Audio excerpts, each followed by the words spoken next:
He's a pimp. Yes, I've been saying it. He's a capitalistic pimp.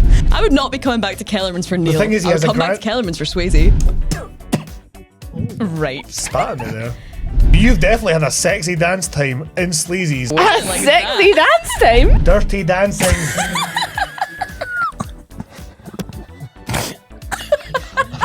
Fucking spew Mars. Hi everyone, welcome to the Sorry I Don't podcast. Every week we review films that you kind of love to hate. We're on season 2, episode 2. I'm Abby and I'm here with Claude and Swanee. Today we are discussing. Over here, looking at you, waving the wrong way. Today we are discussing Dirty Dancing. So, personal favourite of mine. Swanee, do you have the information on when it came out and who directed it? Because even though it's my favourite film of all time, I'm obviously never going to retain that information. I have information for the Mid-Atlantic states up right now. So Dirty Dancing came out in 1984 and was directed by... No, it didn't. 1984. No? 1987. So I actually did know that. I'm looking at the wrong film too. Right. Well, This is off to a roaring start. I'm going to go mental. Give me 2 seconds. Dirty Dancing.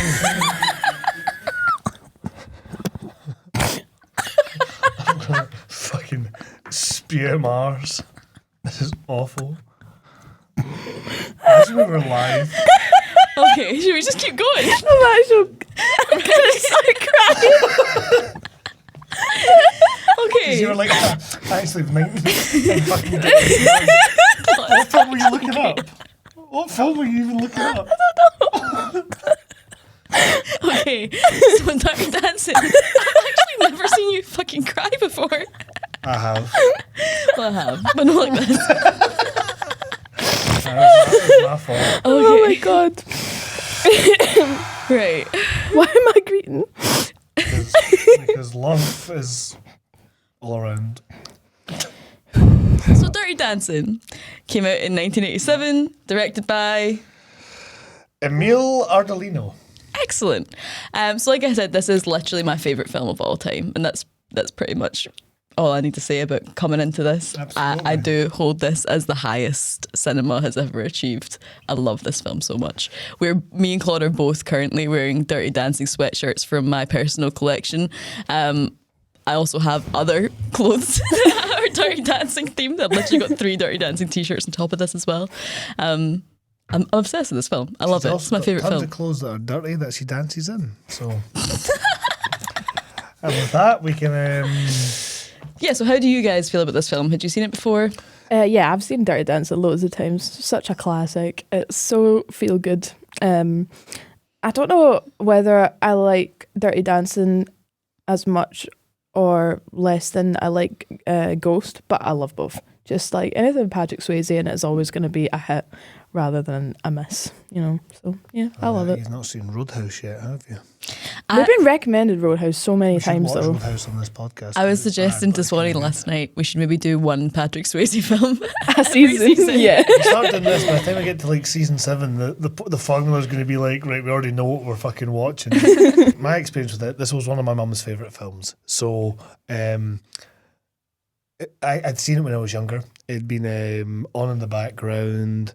My sister loved it, and it was always kind of, you know, sold as, it's like a girly film night. We're going to stick Dirty Dancing on. So obviously, again, you can have that shite, but I didn't really remember too much of it. To be fair, all I really remember are the really dramatic scenes. I remember just being like, oh, so that's what an abortion is.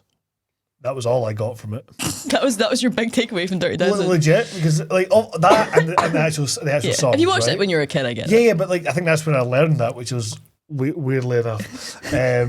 So he turns to me last night and goes, before he'd actually seen it and started to like, you know, get into it, he was like, so other than like vibes and probably the fact, you know, you're nostalgic for this, you watched it when you were a kid, you grew up with it, like why do you think this is the best film of all time? And I was like, I think I saw this for the first time until I was like 17 and 18. And also the way you said that makes it sound like I was being like, so why is this your favourite film? I was very much like, look man, like clearly, aside from nostalgia and aside from the vibes of obviously, you know, Patrick Swayze vibes and the dancey vibes, is there anything else that, because like that's a big claim. I know a lot of films that you like. I've never heard you say this is my favourite, so what was that? And then it was just very funny if you go, oh yeah, man, I saw this when I was 18, and I was like, oh, but that probably tracks more than why you like it so much. No, but like, yeah, genuinely, I just watched when I was young. Watched when I was younger. I didn't really think much of it.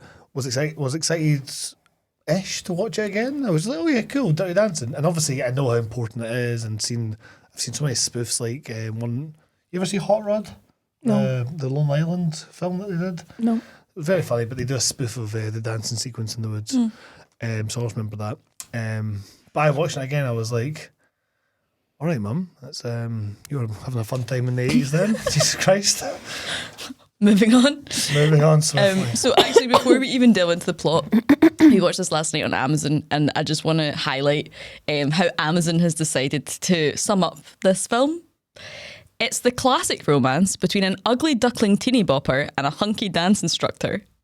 She's not an ugly duckling. She's not an ugly duckling. I think teeny bopper is weird to use after the word romance. And also I was like, oh yeah, that classic situation. Like, what are you talking about?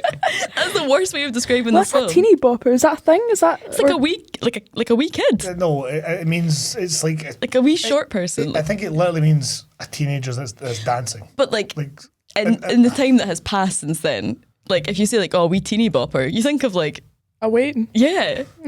Amazon. So it was just, I was like, this is not. Also, she's trying to, not ugly. No, she's not at all. She's incredibly beautiful. Beautiful. She's incredibly beautiful. One of the other things I noticed as well, coming into the credits of this, the choreographer is Kenny Ortega, who also choreographed Hocus Pocus and High School Musical. Oh wow, there you Weird, go. right? Because I was thinking about it when I was watching the big, like, the really impressive dances that's like with Patrick Swayze and the female dancer Penny. Yeah. I was watching being like, man, this is amazing. He went from this to choreographing Troy Bolton in Bet on It. Right, that is his. I think he's remained on an even keel then. I found this out the other day. That's the most popular song from High School Musical for plays on Spotify. It kind of tracks, to be honest. Because, It does slap. of course it does. Fucking, Because I made a musical out of it. Remember the musical I made out of that? We'll talk about that. I'm not trying to imply that he's had a downward trajectory. I'm trying to imply the range. Oh my God. Yes, Versatile Kenny also, Ortega is. Teeny Bopper is a teenager who's devoted to popular music and current fads. That's what I thought it was meaning, because that's what I was saying. It's someone who's into like dancing and stuff. So, I don't think that baby is. At all. She's actually not. She's like the opposite of that. I think it's a catch-all term for the kind of young people you're going to see in this film. Wait. I think, yeah, maybe. I'm just saying what I knew there was something that I couldn't remember about it. But apart from that, the classic story of a dance. Well, it was a bit very doesn't sell the film enough. So getting into the film, we start off. We actually have a dance montage. It's great. We start off with them in the car. Yeah, over the credits, there's like shots and like kind of like it also looks like archival of like people doing like dances from those times. Oh yeah, right.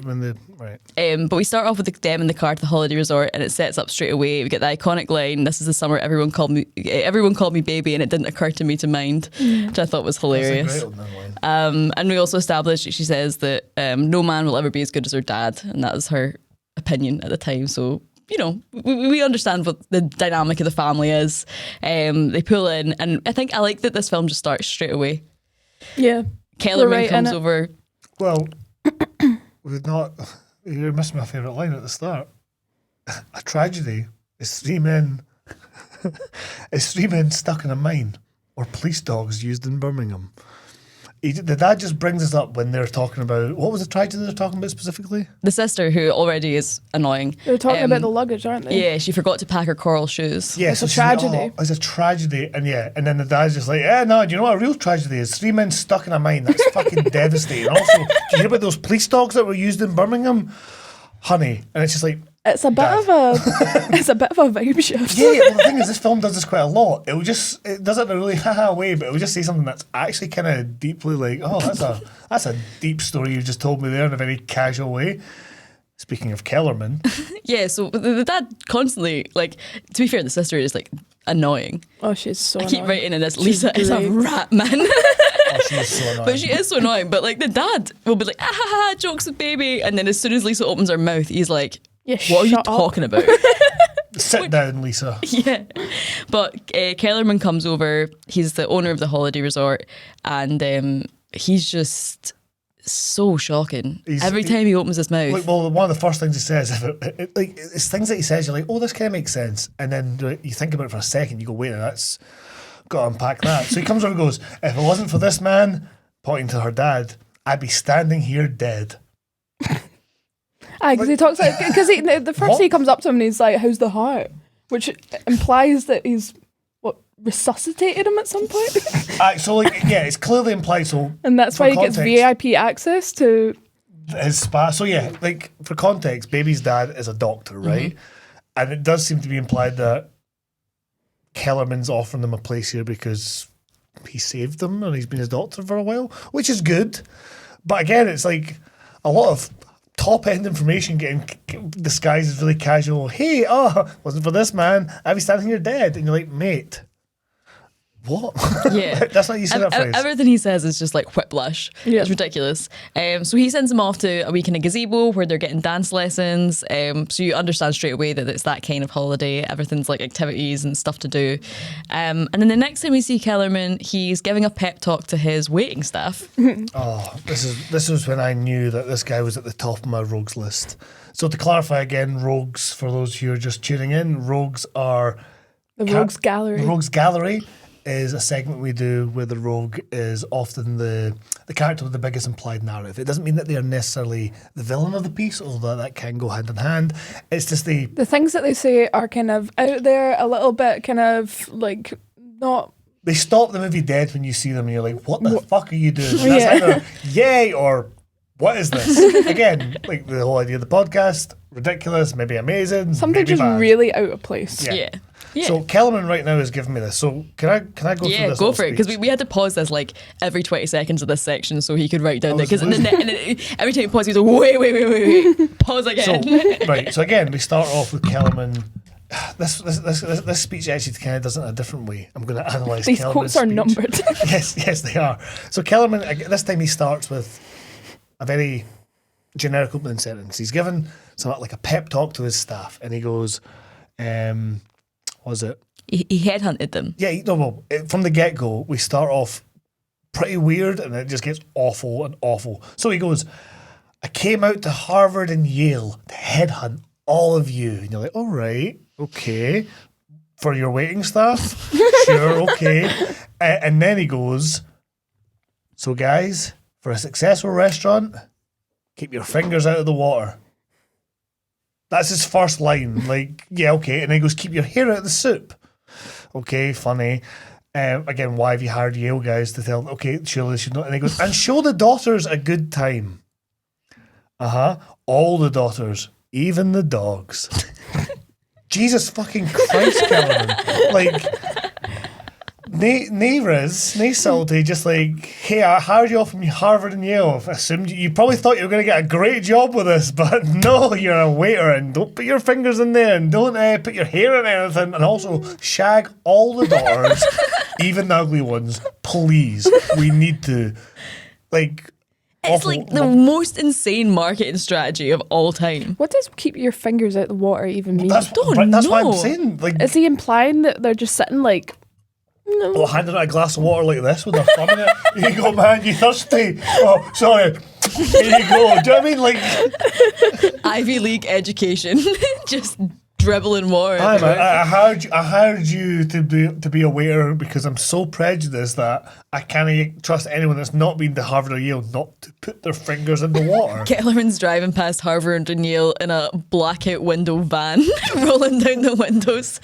Going, oh, How'd you serve a drink? Pal, answer me one question and I'll make your life. How do you serve a cup of water? You fill up your No, none of the fan. Hey, that's brownie points. How'd you serve it? Oh, like physically? Yeah. Oh, just hold it in your hand, put it in. Where's your thumb? At the side. And he's like, good man, here's my number. I'll be in touch. Absolute Doesn't he take their number? He just knows. Chaos Merchant, and we've just begun. So, yeah, Baby's been kind of like spying on this conversation. Baby so far is having the most boring holiday ever because the first like 20 minutes of the film until she starts hanging out with the cool dance people is just her wandering about on her own at night, looking in windows to see what people are up to. It's very interesting that you would characterise that as the most boring holiday ever, because as this scene was happening, Abby went, oh, this is exactly what I do in my holidays. I just wander around myself and then just try and act interesting in front of the cool people. I think I said this is what I ended up doing on a lot of holidays. Yeah, okay. It's still... Were you trying to be Baby? No, I think I was just patched by my cousins. Just wandering about being like, oh, maybe they'll play with me. The kind of person that gets patched by our family, moving swiftly on. Bye, Patrick Swayze shows up. Yeah, Swayze shows up, full of riz, and then this then establishes what this world seems to be is that dancers are like second-class citizens. Yeah, well, look, no, it kind of doesn't make sense, but it kind of makes sense because Kellerman's clearly, like, the more he speaks, he's also very, what's the word for it? Classist in a way. Yeah, but I don't get why he's like, okay, you guys are like my really special Harvard Yale waiters, but yous are my scrubby dancers. I don't get it. There isn't, there shouldn't be any difference between. I thought you were just reacting to what I was saying.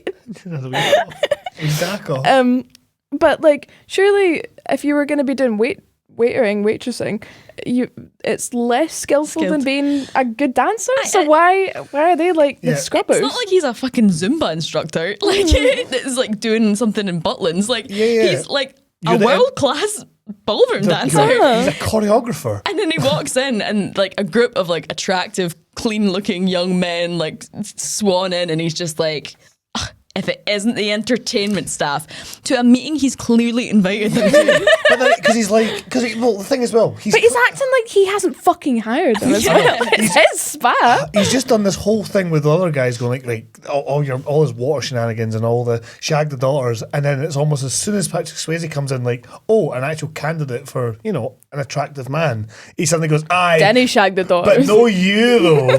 Nay antics, big man. Keep it to yourself, chief. He's the kind of guy that puts his fingers in water. Do you know what I mean? And you're like, mate, where'd that come from? Where did any of but I was obsessed by this point. It's just something that the film accepts as fact, and it is actually blatantly ridiculous. What I don't understand is that if they're going to make him a character who is like, you need to behave yourselves and not like piss about, then why is he asking half of his staff to go and shag his customers, but the other half he's like, no, you're setting a fucking weird precedent there. I know. Do you know what I mean? I think it has to be a class thing. But then we don't really delve into who these people are that are his way. Well, we do. They're Harvard and Yale. So it's his plan. Oh my God. His plan is literally to bring in Harvard and Yale students that have a lot of money. Oh my God. He's literally just doing business connections. This guy is just doing business connections because he's got his staff. He's got his the people that are there on the resort. He's got them there. They're wealthy, daughters of doctors, wealthy. And he's like, oh, we're going to pair you up with the Harvard and Yale lot. Oh, there's a little count there. Oh, you might get a little bit of money that way. This is all just about accumulation of wealth. This is all about capitalism. This guy is a monster. And he's like, aye, but know the talented, sexy dancers, because how much have you got in your bank, mate? Fuck all. Yeah, why does he hire such good-looking men if he's like terrified that they're going to hook up with the young, attractive women there? Like, I don't know. It requires a level of logic that he does not possess. There must be some like Bobic folk who are good at dancing. They must exist. Aye, they absolutely are. Or just don't have dancers. Then he hired Patrick Swayze, no to shag folk. It's like. Wait, we've made this joke about another film and I can't remember what it is now. Oh, wait, was it Patrick Swayze not being shirtless enough? And it might have been about Patrick Swayze. I don't know. But yeah, if you hire Patrick Swayze, what do you expect? Mm-hmm. People are going to fancy him. That has literally been happening for years as well at the resort. Wait.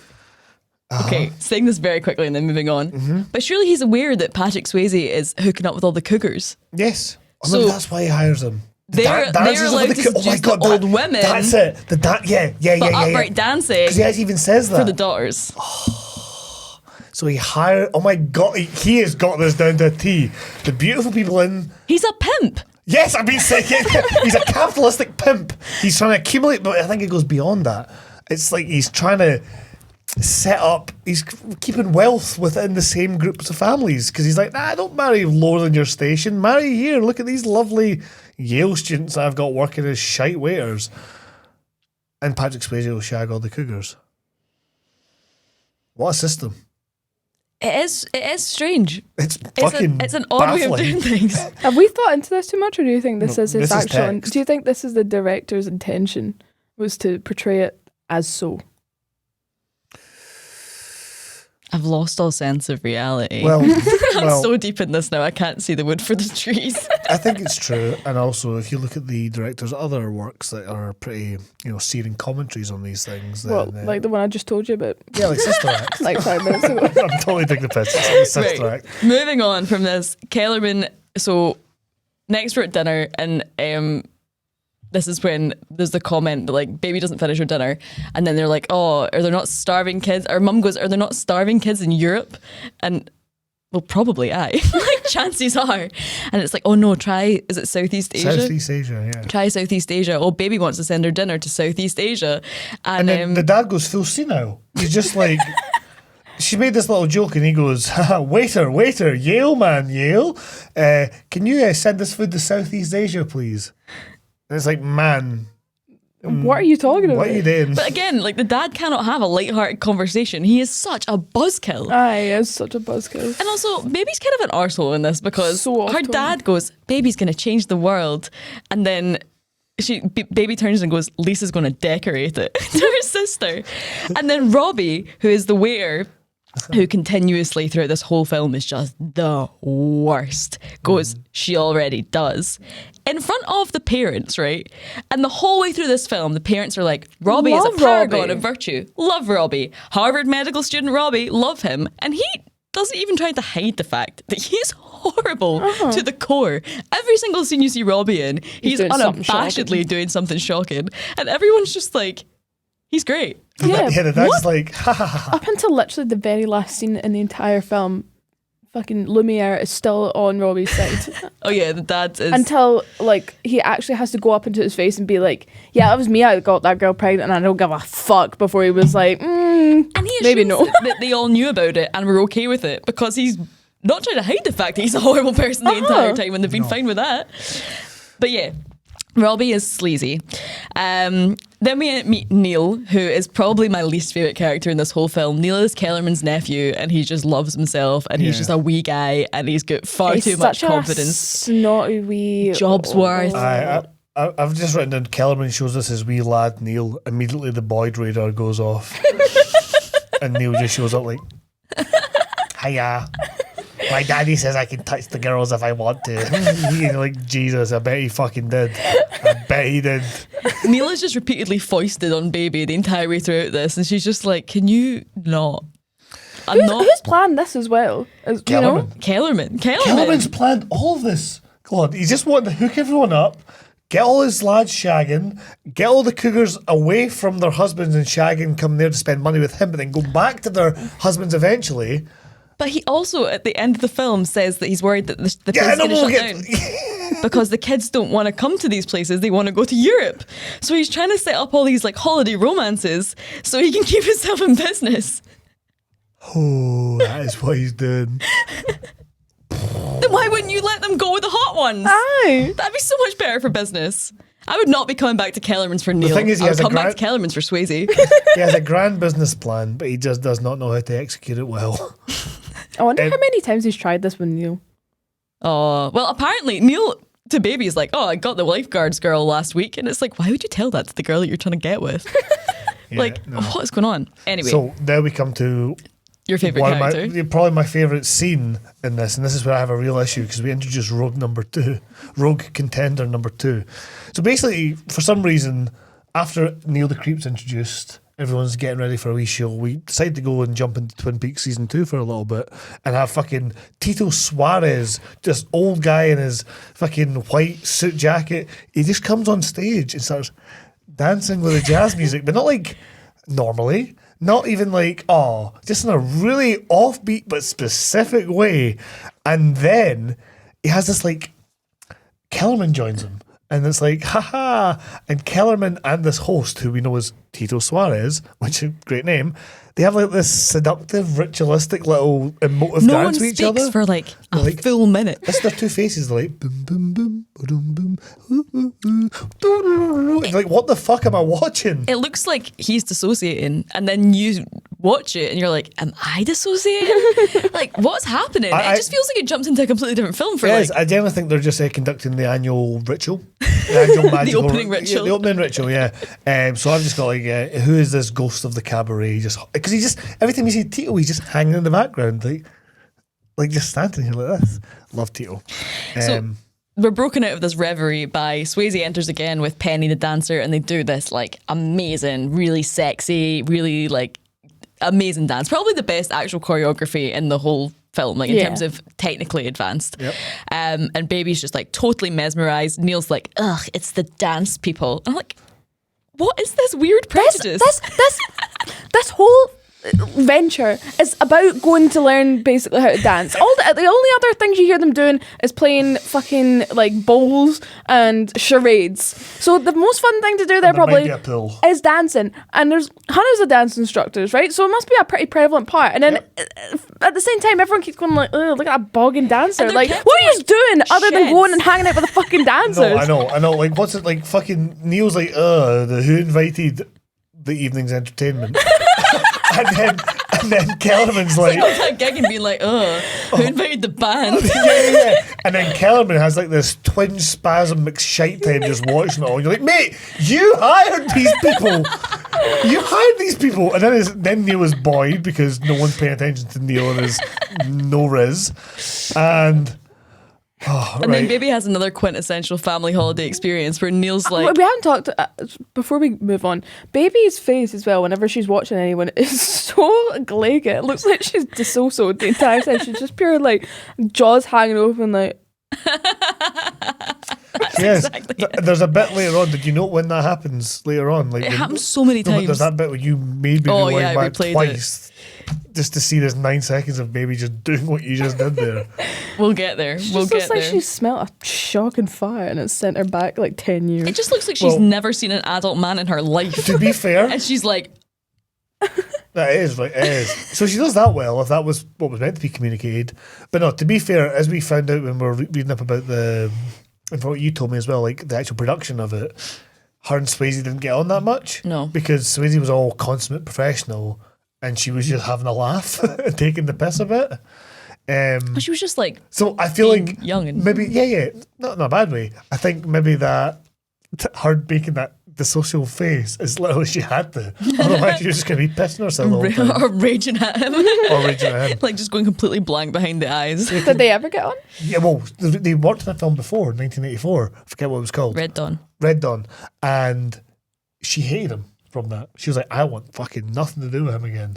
And he asked her, hey, can you come do Dirty Dance with me?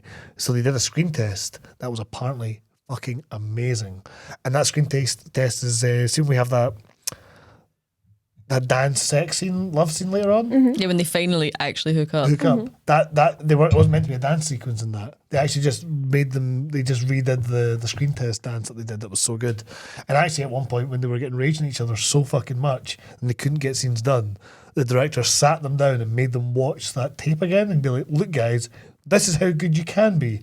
And then they both were like, oh yeah, we can be good, let's just chill out. We'll talk more about another specific thing, but I just thought it was cool. So yeah, Baby has another quintessential family holiday experience where Neil is like, oh, you should volunteer for the magic act.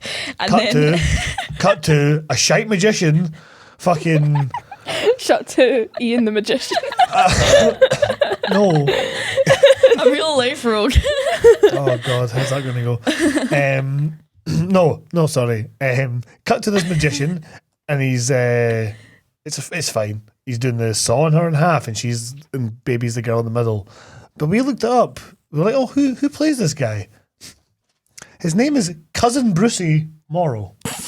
That is his name. Like, in quotations. Cousin Brucey Morrow. Who the fuck is Cousin Brucey Morrow? That sounds like one of Jamie Oliver's kids' names.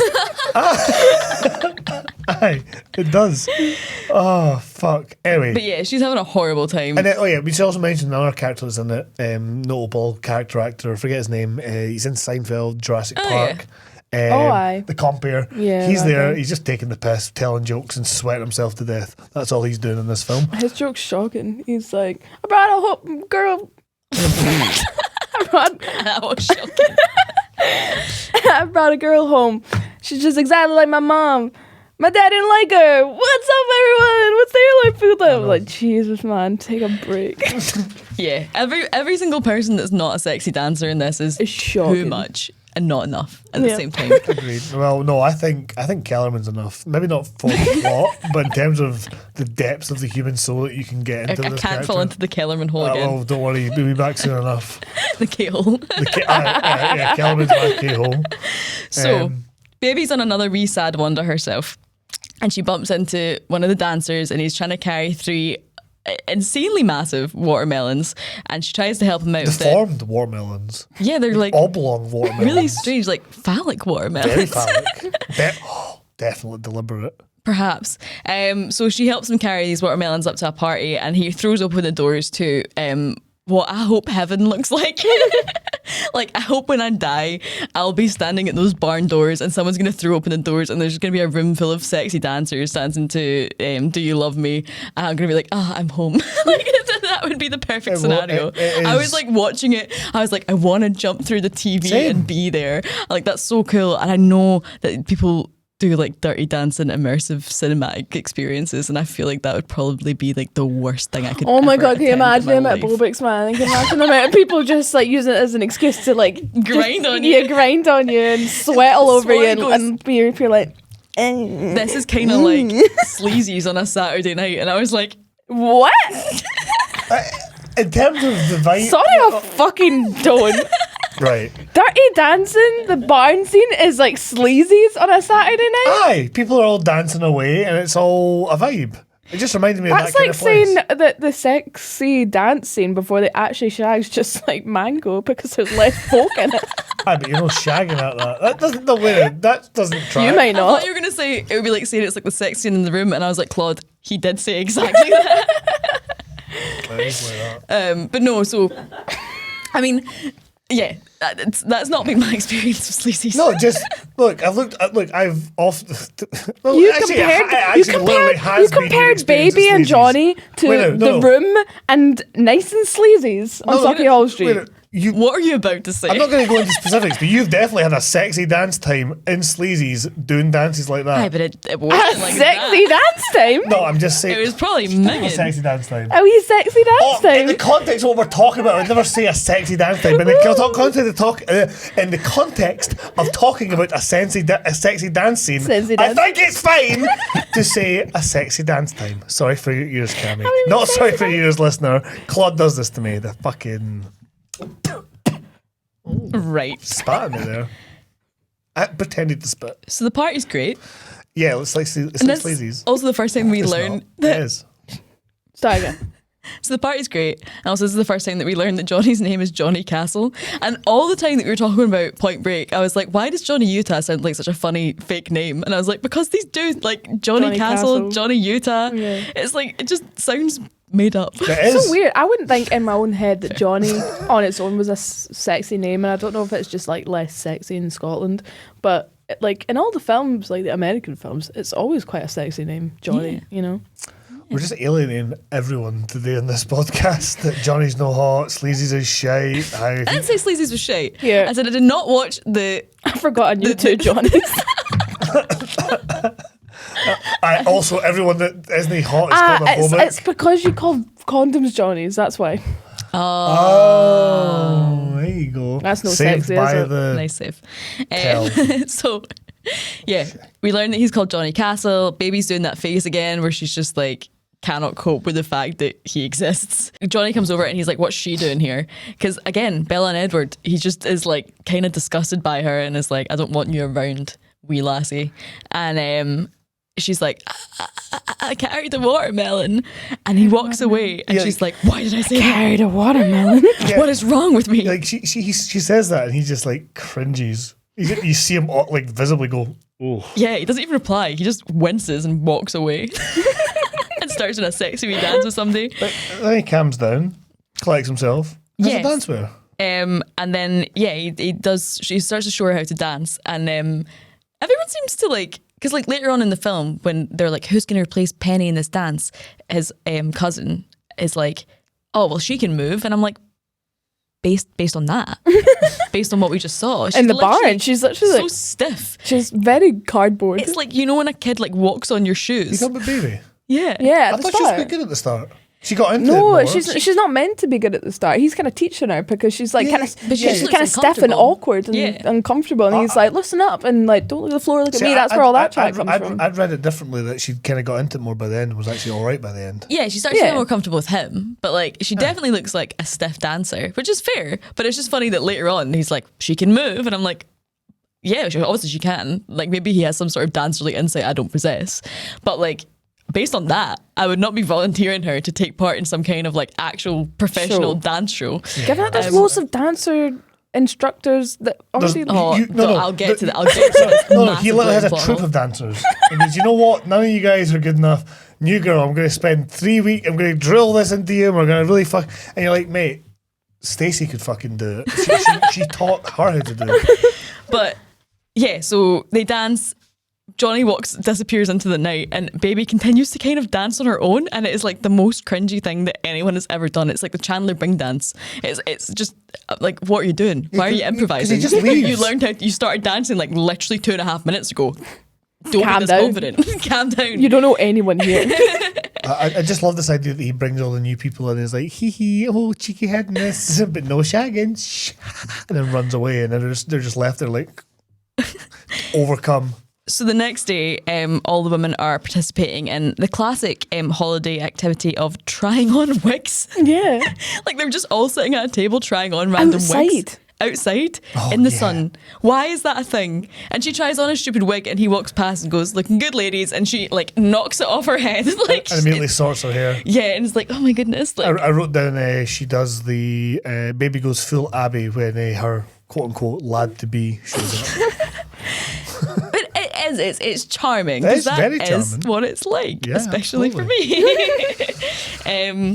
But yeah, her sister's kind of sneaking off to go and see Robbie, and you're just like, why?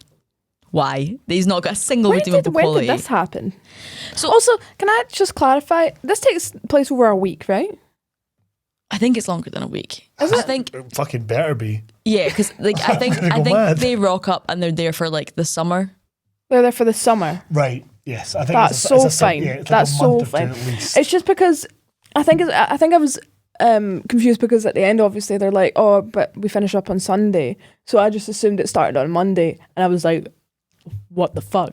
What has happened to her in a week's time? I have a feeling at the start he's like 6 weeks here will sort you out. So I think it's a 6 week period they're there for. Okay, that's still. That is so Yeah, like the fine. school holidays, No, basically. that's so fine. But you know, just to jump into this point, obviously we're just seeing everyone again. Swayze shows up, and immediately we just hammer home he is persecuted for being the sexiest dancer of his generation. How sad. How difficult. And you're just like, okay, cool. That's your emotional truth film. I'll go with that. Fair But play. That is total bullshit. At this point as well, they're at kind of another like dance in the gazebo, and Baby sees Penny and she goes up to her and is basically like, I think you're really cool and I wish I was you and I want to be you when I grow up. And she's like, get away from me. Please do not speak to me. Don't speak to the You staff. don't know my life.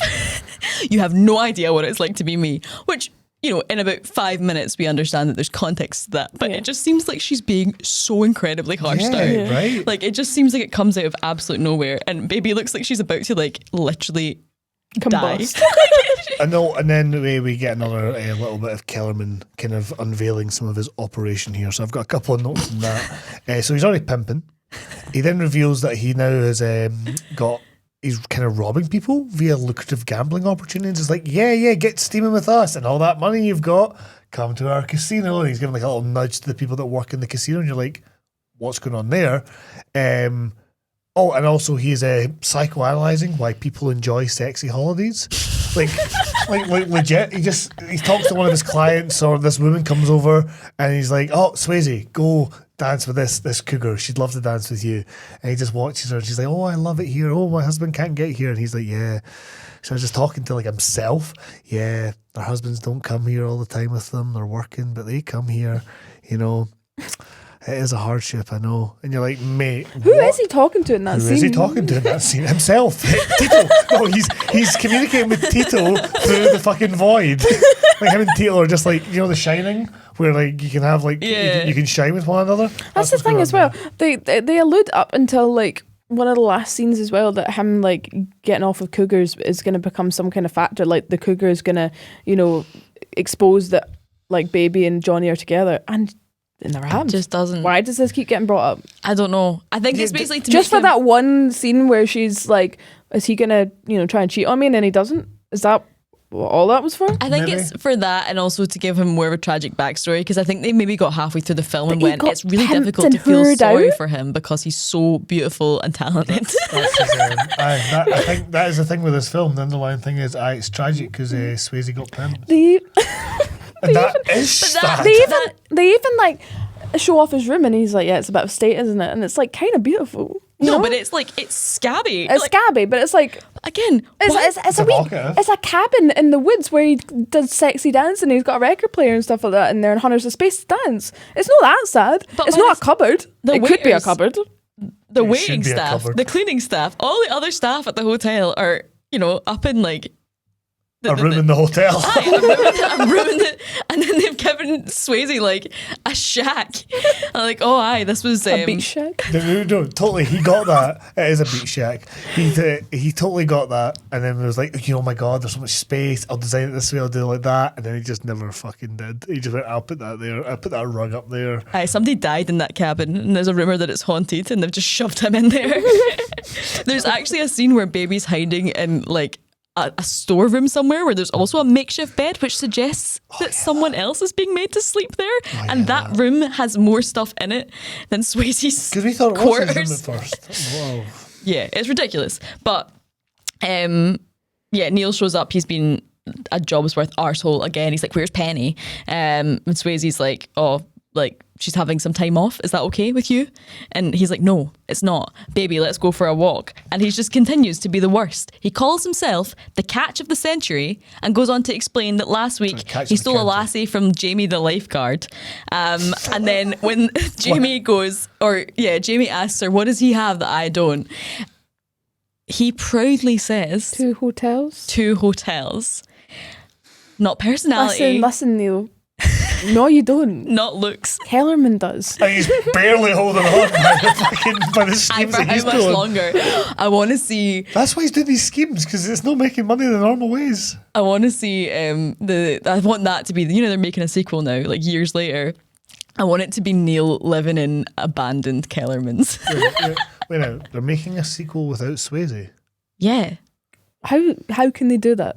It's a terrible idea. This is going to be like Bridget Jones 3 when they made it without fucking Hugh Grant. Who cares? Who wants that? Jennifer Grey signed on to do it. They are making like a direct sequel of Dirty Dancing. It's like in the same universe, a continuation of events. It's not like the sequel they made, Havana Nights, where Swayze has a kind of cameo role. I've never seen it, but that's my understanding. It is actually about that character, and they've not revealed yet how they're going to get like around the fact that Patrick Swayze's not in it. But yeah, like it's about Swayze. Fuck. I know. I probably honestly won't watch it, but lies. Okay. No, I don't think I will. What's Jennifer Grey's in it? She is in it. Oh. I think it's just come on, it's my favorite thing. I'm gonna be sad watching it. But no, I if there was gonna be a version for me, I would want it to cut to like Kellerman's dilapidated, there's tumbleweed blowing, the rivers like run dry. yeah. So Neil's like running about. Neil's in the Kellerman position now, and he's haunted by the ghost of his dad. Neil's in the position of the couple who go about stealing the wallets, but just at other resorts. Yeah. Pretending to be a spokesperson for Kellerman hotels. Doesn't exist, mate.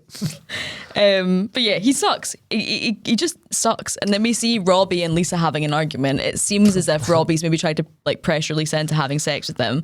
And she goes, I don't hear an apology. And he says, with chest, go off to mommy and daddy. Maybe you'll hear one in your dreams.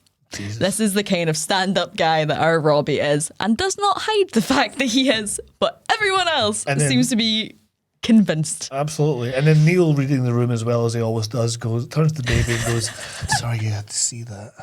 You're like, mate. It's my sister. It's my sister. And your pal. And he goes, sometimes in life you'll see things that you don't want to see, as if she like isn't going on to study international relations. Like, he acts as if she's never seen or has heard of the concept of a bad thing happening. It's just ridiculous. Yeah, it's fucking mental. Also, they have a wee walk to the lake, and then he's just like starts going off about her sister and how amazing he is, and then that's it. It's like one. What was his plan there? Well, he did say one pickup line. I love the way the wind blows in your hair. It's not blowing in her hair. Really blowing. It does it afterwards. It's almost like someone went. He said the line like. No, He starts blowing on it. He takes her to. Get away, come back. He takes her to the kitchen because that's where she sees Penny crying behind the shelves. Penny's in the corner crying. Oh yeah, so he does. And she makes up some excuse for getting away from him. Oh yeah, she says she's the hungry. thing is, I couldn't remember her name, so I kept referring to Penny as wee sexy because I thought she was hot, and then I went, wee sexy's crying in the kitchen because she's pregnant, and I immediately regret calling her wee sexy. So I stopped that and then wrote poor Penny from now on. That's worse. Oh right, Penny. Pity Penny. Penny. Petty pennies. Petty pennies is such a funny name for like a street urchin. Need to write that down for D&D. 1 second. So, yeah, basically, Penny's crying in the kitchen. Baby goes and gets help, and she pulls Johnny and his cousin. I never can remember his cousin's name, but he's kind of the other main dancer. And they're running off, and Baby's like, what's happening? What's happening? And he reveals that Penny's pregnant.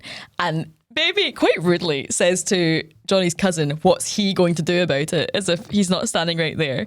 But then Swayze turns around, outraged, and then goes, of course you'd think it's mine, right? Like me. Weirdly enraged that she thinks it's his baby for someone who's spent 90% of the time he's spent in her presence grinding on this woman and the other 10% grinding on her.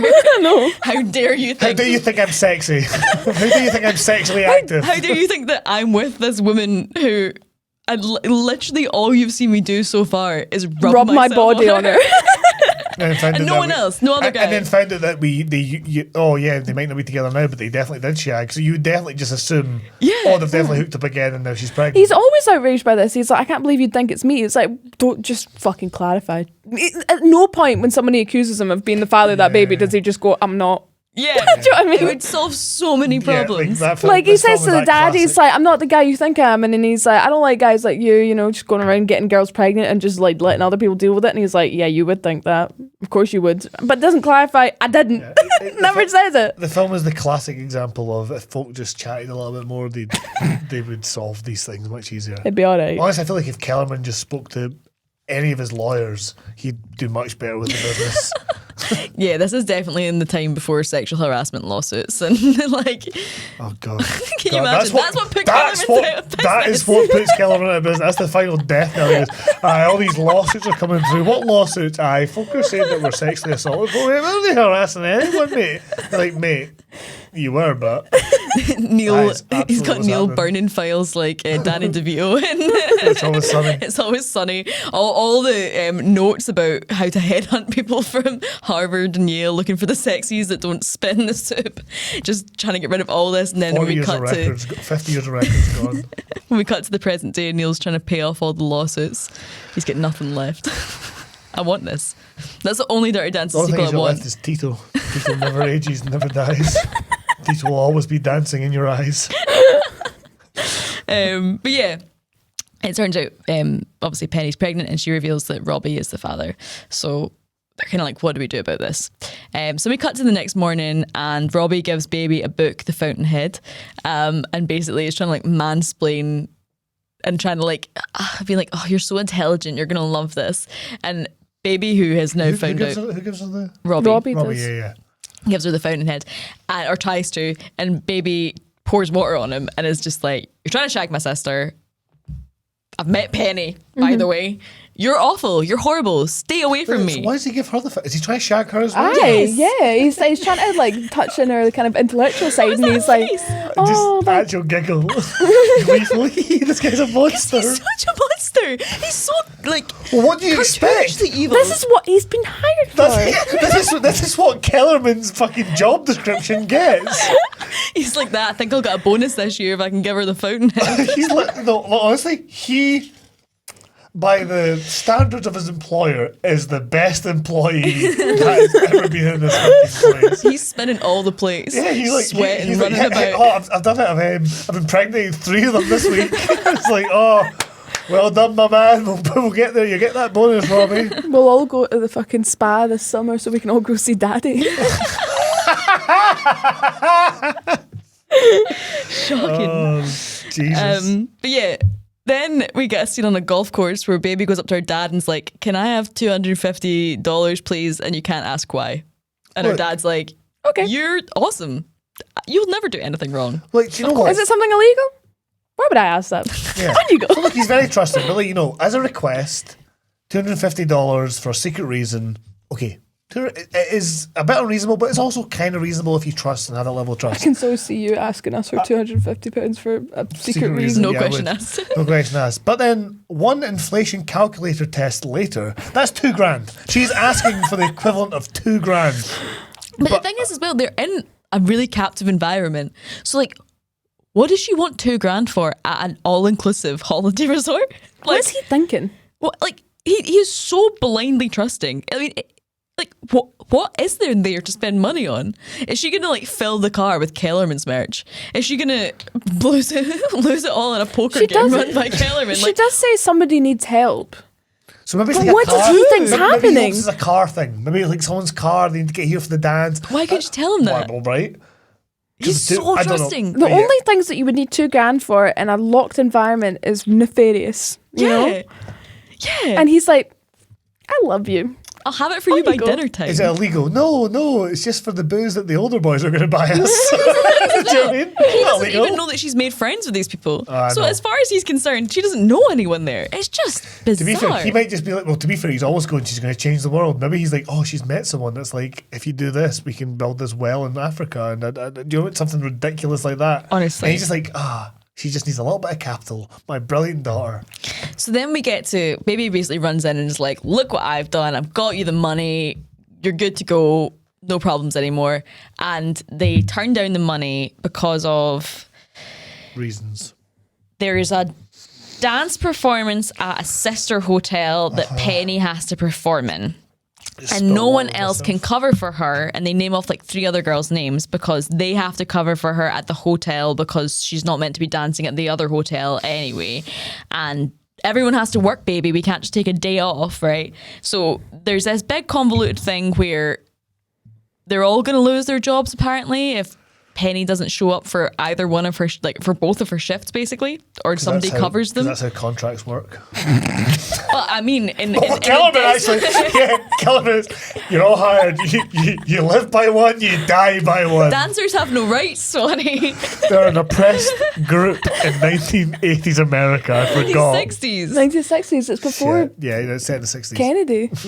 died. During Kennedy. No, Before Kennedy it's died. It's June Kennedy. Because before they he died. use She like said a... die. She said Oh, die. right. Oh, yeah. She said 1989. So, you get this really, really convoluted... I was on your side, but I was doing it in a way that made me like, no, she's dead. And it was just lit up ridiculous. Anyway, we can cut that out. What were you saying? You get this really, really convoluted reason for why Baby's going to have to learn how to dance with Johnny. And I don't care. I don't care that it doesn't make sense. I don't care that it's ridiculous and that we get it in a disgusting amount of exposition in about 30 seconds because it's a really simple story. And if that's what gets us where we need to go, That's who fine, cares? right? That's I also fine with like me. it because, as we just found out, it adds more layers to the Kellerman conspiracy. So I really enjoy that. I feel like you're just Kellerman corner. I am Kellerman Corner, often been quoted Kellerman's Corner. But yeah, so we then get A dance montage. several dance montages. Yeah, we have a baby on the bridge having a twin spasmic shite time, but she gets there eventually. Yeah, I kind of tune off a little bit when the dance numbers happen. I was kind of watching this film, and it was again kind of like watching Point Break. This is the problem. Is this about dancing? Is this a dance film? This is the problem that I had, because when you were like suggesting it, all I remember from it is dance sequences. And I'm like, how much are we going to be able to rip like sexy dance sequences that don't have any dialogue in them, so nobody can be Bobik in it? So I was like, because that's what I think of Dirty Dancing as mostly. So I was like, what the fuck am I going to rip here? Oh, they're shy at dancing, so am I. Honestly, I said to the Swanee as well, I was like I don't think I'm an amazing singer or actor, but I've done those things in my life. Like I've participated in those things and felt the joy of doing that, right? I am a clumsy bastard, and I will never ever be able to elegantly put one foot in front of the other, even to walk from A to B. And I look at these scenes with so much like desire in my heart to express myself through the method of dance. In my head, I can picture in another life I may have been a ballerina. This is a Swanee quote from an iconic bit of Swanee's. But that genuinely, watching that day as Swanee pretended to be a ballerina in your old car park, I was like, I get it. He's striking a chord with me here, because I watched this film and I'm like, in my head, I can do that. In my head, I can move like that. I can express all my feelings through dance. And in real life, I'm just a fanny with 2 left feet. And it makes me so sad.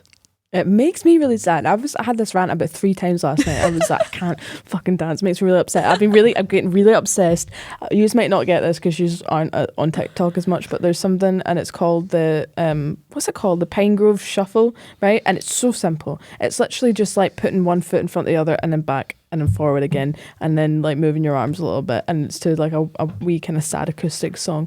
And I was trying to learn it, and I was honestly almost greeting my eyes out because I just couldn't fucking do it, man. I have no coordination whatsoever and absolutely no grace. Like, I have no awareness of my own limbs, and if I was baby, then everyone would have an elbow to the face. I got told to sit down toes. during the Cinderella panto music dance sequence because I couldn't dance, and I had to sit on a wall whilst everyone else got to dance.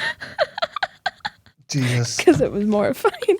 So my experience is a dance instructor gave up on me. That's their job. Swayze would have given up on me. When you were a kid. I was 15. That's why he gave up on you. No, that's a joke.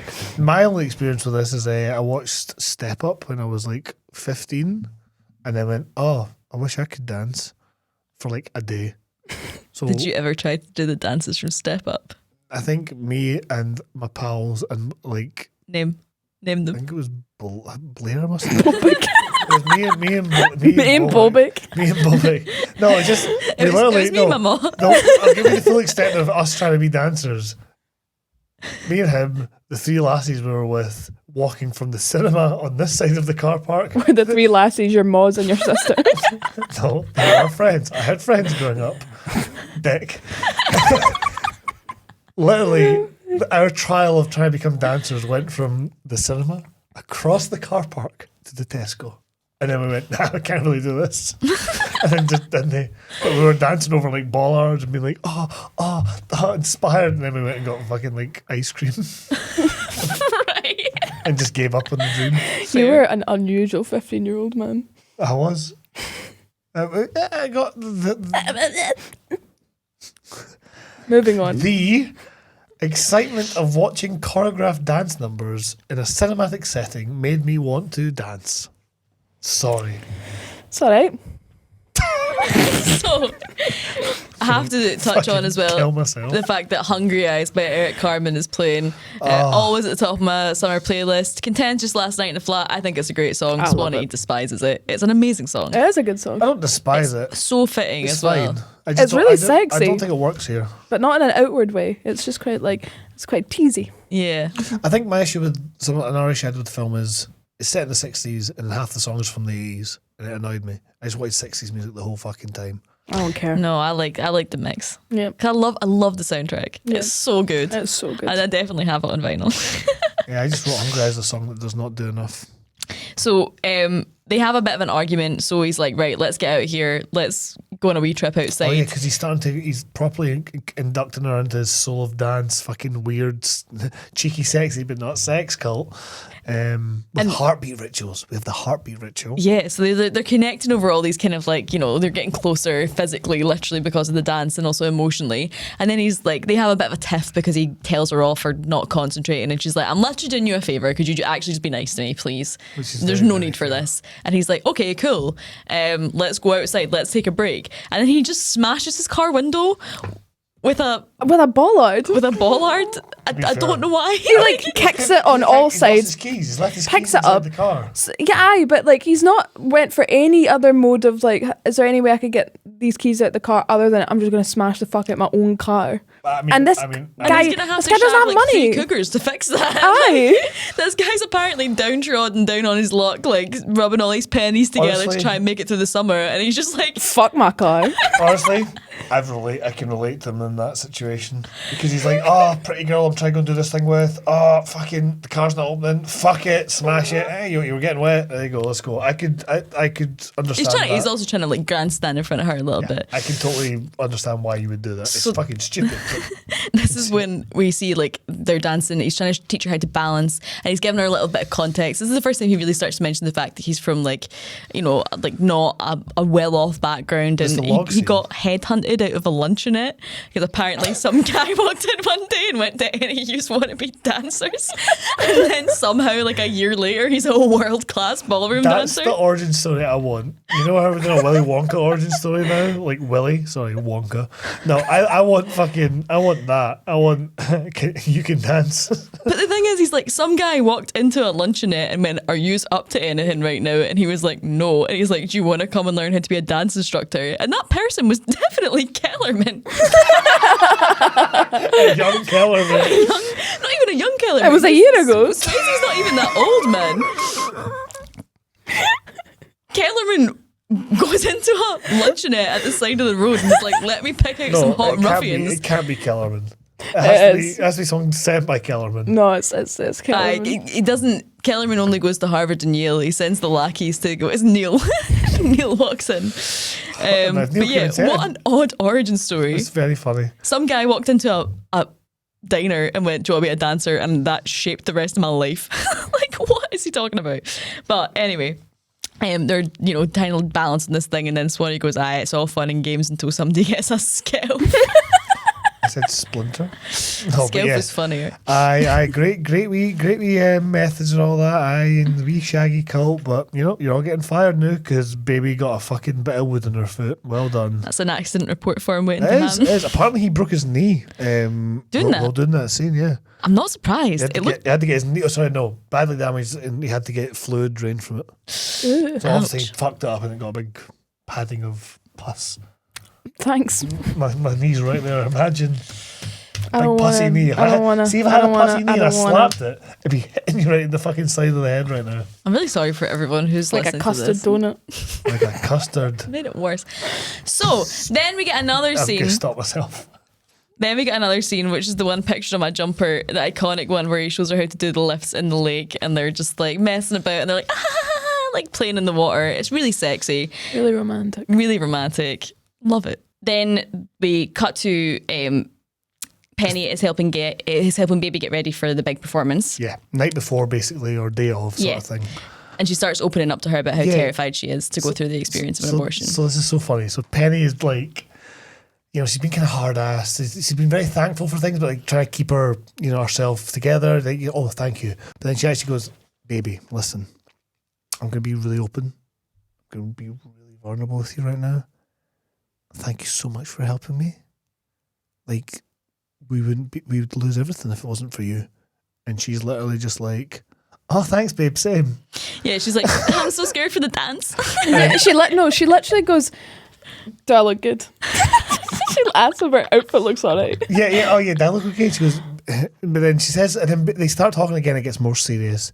And then baby's like, I'm worried I'm gonna yeah, baby starts talking to us, I'm gonna do bad, I'm gonna be bad for this, don't be worried, I'll be okay, I've been trying so hard. And she goes, baby, no, it's not about you.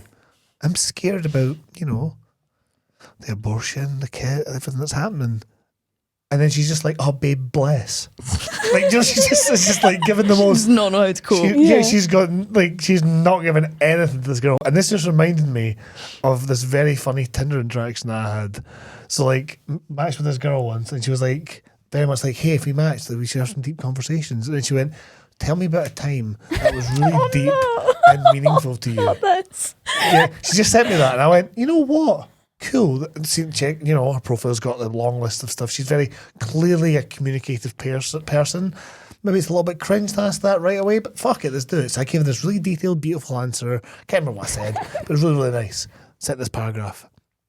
I went, what about you? What's a really important memory to you? And then she replied, oh, that's lovely. Probably last Christmas for me. I just fucking unmatched, like literally right away. I went, you cannot be giving me this much emotional labour to really be honest and Like, open. tear your soul I was out. like being so real, and then she's just like, oh, babe, that's class. Oh, Disneyland Paris for me, babe. Yeah, probably last Christmas. Not even just Christmas. Not even just, you know, yeah, Christmas, I see my family, it's really important to me. It's no, last Christmas. What the fuck happened last Christmas? Tell me what happened last Christmas. Maybe she was I got an Alexa. Wait a minute, was she actually just leading up to me saying that? Like, oh, so what happened? Was that what it was? But then I gave a huge paragraph, so You're literally foaming at the mouth with anger right now, speaking about this. it's just. I've never felt so fucking like. Boyd. Never so fucking like. Emotionally boyd. enraged. Emotional. I was just like, no, unmatched. I don't unmatch people often. Ever? No one really does. Like, you just kind of like, some Yeah, it people fizzles do. out sometimes. And then, or it just fizzles out, and then you go, oh, you look back and you've deleted the app. But I literally unmatched immediately. I was like, I can't be doing this. Last Christmas. And then I'm just wondering, she was maybe wanting me to go, what happened last Christmas? And then she maybe she was actually typing the rest of the It's paragraph. just taking ages to type it. No, to be fair, I think I gave it like a little bit. I'm pretty sure I did this. I'm pretty sure I told you about this when I was in the car. You did. And it happened.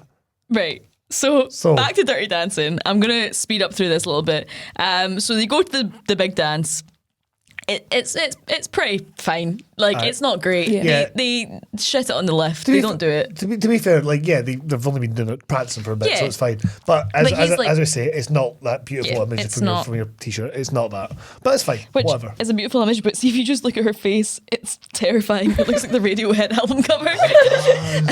But yeah, so it's not. It's fine, but it's not like it's not as sexy as in practice either, because you can tell she's nervous to be on stage. Yeah. But he's really encouraging, and she's like, "Oh, I didn't do it right," and he was like, "Nah, like you did fine. Penny's not going to lose her job." They have a really sweet moment in the car where they're like, you know, after all this like intense sexiness of the dance, they kind of are like really awkward and Yeah, it's shy kind around of each cute. I was other. annoyed at it at first, but now I actually kind of like it. looking Yeah, back. it is cute. It is Yeah, cute. it's very cute. It's real. But they Yes. get back, it's very real.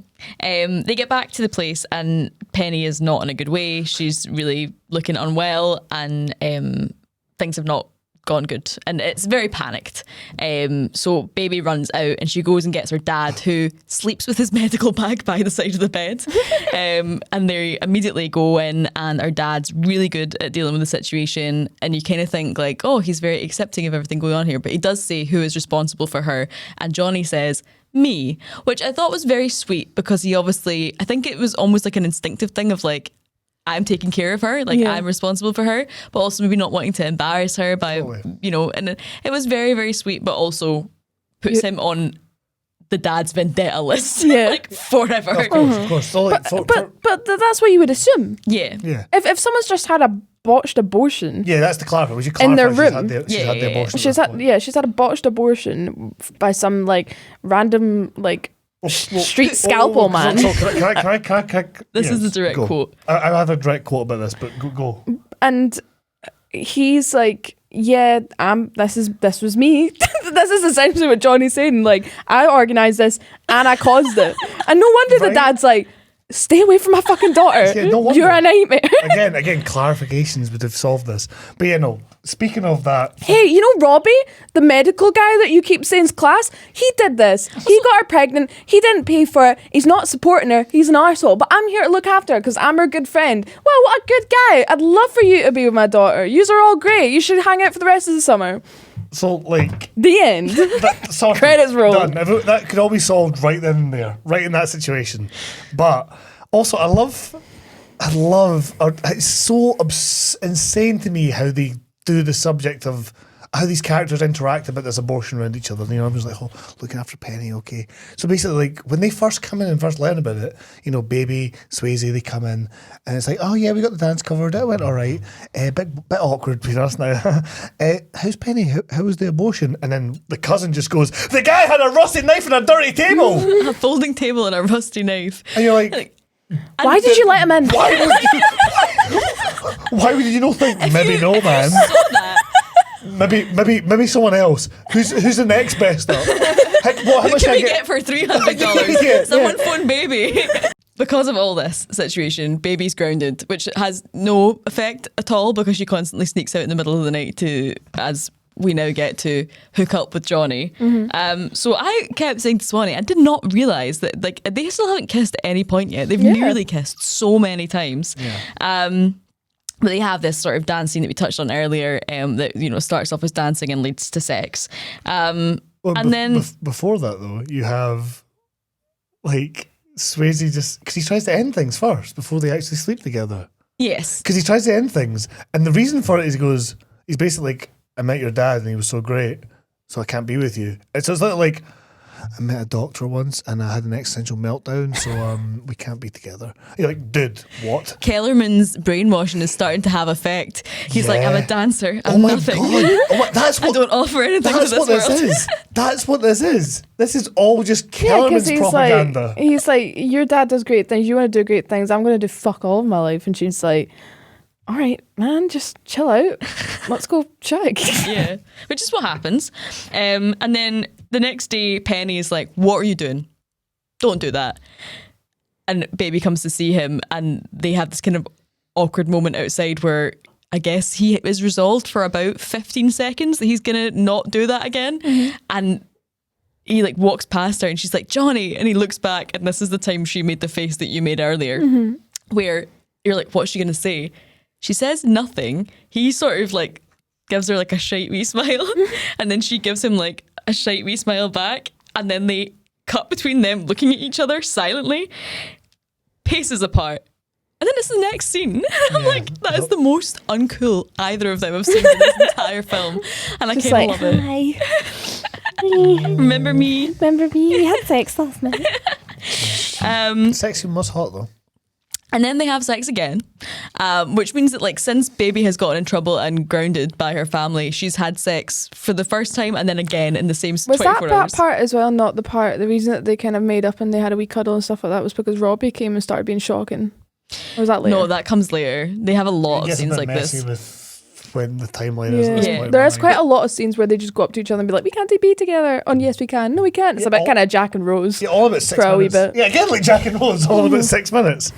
But yeah, they this is where he says that life's been really confusing for him because rich women smell nice and he didn't realise that people with money could smell nice, and he's just been so dizzied by, he says this, he's like, one day I'm flipping burgers for dimes or something like that, and he's like, the next day women are shoving diamonds in my pocket, and I'm like, is that a metaphor? Did that actually happen? Because what an odd way of trying to like seduce a young guy. And also, it's very like diamonds are a girl's best friend though, isn't it? Like, except the other way around. But like, if they're shoving diamonds in your pockets, why do you have literally one dirty like lawn chair in your room and no windows? And no windows. He's a minimalist. There you go. That is so me trying to justify. Yes, I get that. Yeah, he's a minimalist, man. He just like So, he's not materialistic. I want to also say I love the when he's dancing with her in the studio and they have that little "oh baby" that song. That's great. Yeah, so that's where we get to next. Lisa's still just running about being an absolute rat, just constantly going on about how she wants to have sex with Robbie. It's so shocking when she's like, I'm gonna have sex with Robbie, and then Davey's like, no, like it should be important and you should like feel something for the person and it should be nice for you, and she's like, you're just saying that because dad doesn't like you anymore, and then goes to bed and you're like, Jesus. Lisa, that was fucking rough. Possibly if she's always been treated like this her whole life, has like deep-seated insecurities and issues. What came first, our dad's behaviour or hers? Because the dad, also if the dad has started being nice to her because he's fallen out with Baby, that suggests that he is the problem. And like, but she just keeps constantly say like to anyone that will listen that she wants to have sex with Robbie. She doesn't have any other dialogue in this entire film apart from the shocking song that she sings at the end. And yes, Baby's like, I don't know if you want to do that really. That's about as much as anyone tries to stop this girl from having sex with Robbie, and we know what Robbie has done. So like everyone is like, why is Patrick's like Johnny's like, I'm going to fall on the sword of being responsible for getting Penny pregnant, even though we know that an actual like predator is currently prowling around. I am not going to tell this man that his daughter is at risk. And Baby's like, why are we protecting Robbie? I don't know. Well, because Neil's the boss and Neil's like his pal or something like that. I have no idea. Yeah, Neil like, has no pals. Let's be real. Yeah, but then it turns out like inexplicably that Neil is also like in charge of the choreography. Neil is on his summer internship. He's doing work experience, For and his his uncle dad. is like, I think it might be his uncle. his uncle, sorry. I think, and his uncle's like, do you know what, Neil? See, because you've worked so hard all summer, I'm gonna let you pick the last dance. And he walks in, he catches them together, he realizes that they're together, and he does. I was like, it's like someone's creepy uncle at a Christmas No, party. do you know what it is? He's fucking Denny from The Room. He is like Denny from the room. This when we said it, we realised that he just comes in and just kills their flirty dance vibes. Like, oh, you teach your Hi baby guys, how can to I join dance. in? Can I do the marimba? I could teach. He's like, oh, you teach her how to dance. I could teach you, kid. Yeah, he's like, I could teach a kid, does and the does what- like this has that weird weird dad face. dance, and you're like, ugh. Let me join in the Congo. Who'd you rather be in a date with, Denny or Neil? Quick fire, go round. Abby, Denny or Neil? Boom. Denny or Neil? Boom. Neil, at least Neil's got money. Danny. Cool. That says so much about you two. Anyway, But yeah, so he comes in, he interrupts it, and he starts to try and like assert his dominance over Patrick Swayze by telling him what dances he can and cannot dance. Yeah. And instead of, I mean, I get it, artistic integrity, but you would honestly think that someone had told him that he had like lost his freedom of speech. Yeah. He's like, I want to dance and dances, I want to dance, and that is the hill that I'm going to die on. Let's be real. At the end of the day, you are employed. Yeah, you do a job, and this is And what you're your boss also is telling like you to do. dancing for a spa full of old folk. Like, what do you think they're going to want to do? yeah, who the fuck wants to see your dance choice? Well, everybody, but No, yeah, that's actually the most wrong thing I've ever said in this podcast. On this podcast, the worst thing I've ever said. The most wrong thing, the most incorrect. I can't fucking speak. So go. But Baby's like, you need to learn to stand up for yourself. And then her dad appears from nowhere, and she absolutely shits the bed and pulls him down behind a hedge. And he's like, oh, so I have to stand up for myself, but you didn't. you don't. You're ashamed of me. You're never going to tell your dad that we're together. And this is where Baby should have gone, yeah, and whose fault's that? Because you, for some reason, have a compulsive need to own up to crimes and mistakes that are not your problem. And then, like, when that happens, Neil's also there, and he's just kind of laughing in the background. And I'm just like, man, even when he's winning, Neil's still shocking. Like, he's constantly trying to buoy people, and he's always just getting buoyed himself. Like, even when he's got the upper hand, you're like, oh, Neil, you got it, slam dunk. He fucking rolls a one and just, like, fucking shits himself and smiles like a total loser. Oh, Neil sucks. could also be a contender for Rogues. He is in the yeah, but I think he's too obvious. He's Yeah. too, Man, Yeah. There's not enough to him. we know who it's going to be. Let's be real. Oh, do we? Yeah. Oh, well, Kellerman. Yeah, it's going to be, isn't it? Yeah, he probably has to be. And Tito. But Tio is Tito's the enigma. Tio is great. So we're at a rehearsal for the big final talent show. So we're nearing the very, very end of the summer, and Baby is painting set with literally no paint on her paintbrush, not even touching it. It's just staring open mouthed at Johnny because he turns down the cougar who's been he has been getting with all summer. Her husband basically is like, I know that you're having sex with my wife. I want to play poker with my pals tonight. Here's like $200. Go give her some private dance lessons.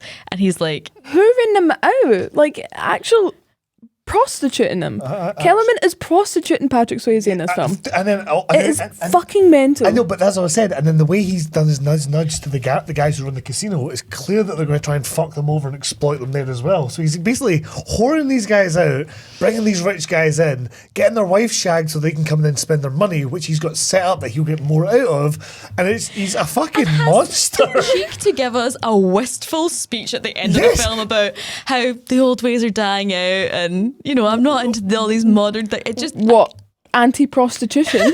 We will get to that wistful speech because I need to talk about that in the context of it. But Jesus Christ, this guy. The soundtrack to this whole scene is a bag of cats being swung against the wall in the form of Lisa, baby's sister, singing some kind of this is the rehearsal for the talent show.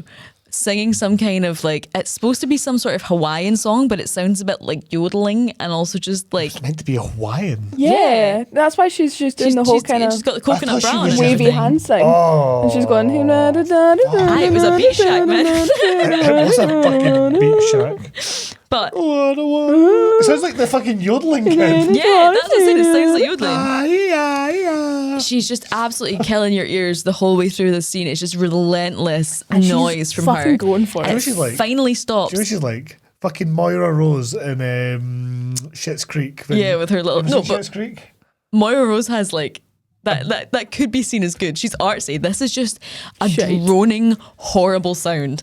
And then she finally stops singing and you're like, excellent. Lisa's not making noise anymore. And then she walks up to Baby and says again, I think tonight's going to be the night with Robbie.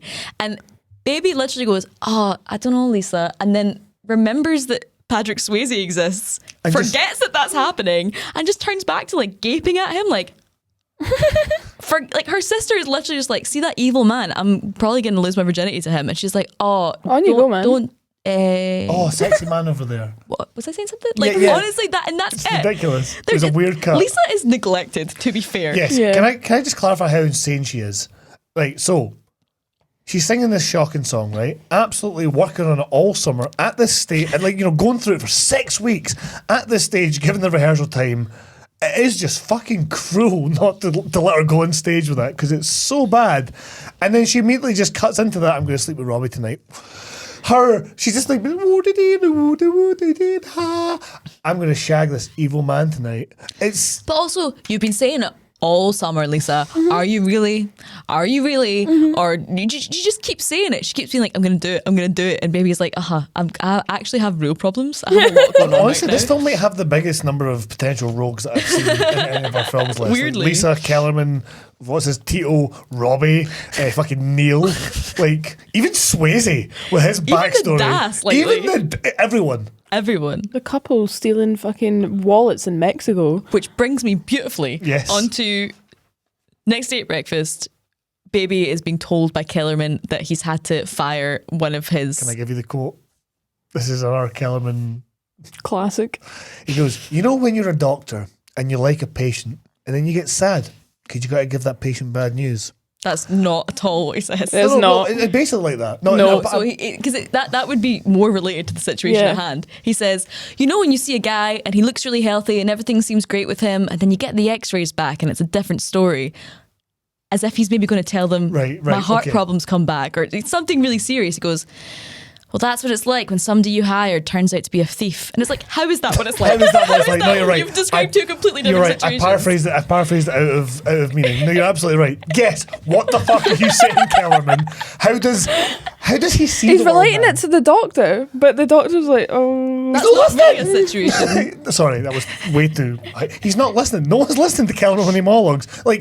How does this man see the world? What is his overriding philosophy that he's making these comparisons and it's reasonable to him? Name of this episode, Kellerman's Cooky Crazy Summer. Absolutely.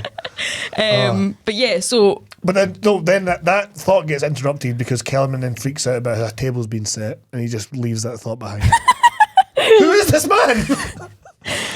But the reveal is it's Johnny, who's been accused of stealing. Some wallets have gone missing. I think that's maybe where the cougar thing comes into it, because it was that family's wallets, and they, he was the guy that was sleeping with her, and it's very tangential. It doesn't really matter. Yeah.